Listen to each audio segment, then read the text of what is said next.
Oh, oh, eu não posso mais ficar. Oh, ชื่ออะไรครับผม oh, eu não posso. มณีโชต ปัจจุบันอายุเท่าไหร่ครับ เข้า70แล้วค่ะ เข้า70แล้วนะครับ เอได้ทานสังเช่าพีเมนมานานหรือยังครับ 2 ปีนะ 2 ปีครับ ปีแล้วค่ะ ทานแล้วมีความรู้สึกยังไงบ้างครับ สดชื่นไม่อ่อนเพลีย นอนหลับสบาย ครับ แล้วเมื่อก่อนมีอาการยังไงบ้างครับ ก่อนนี่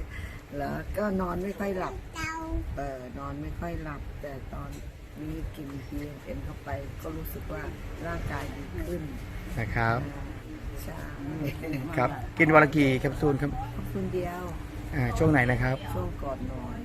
อยากจะแนะนำให้คนอื่นทานไหมครับ แนะนำแล้วไปเรื่อยๆ แต่ว่าไม่รู้คนอื่นจะเชื่อไม่เชื่อ อืม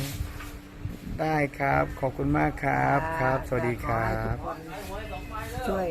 ช่วยกันทานนะคะ ถ้าอยากมีสุขภาพที่ดี ครับ ขอบคุณครับ จ้ะ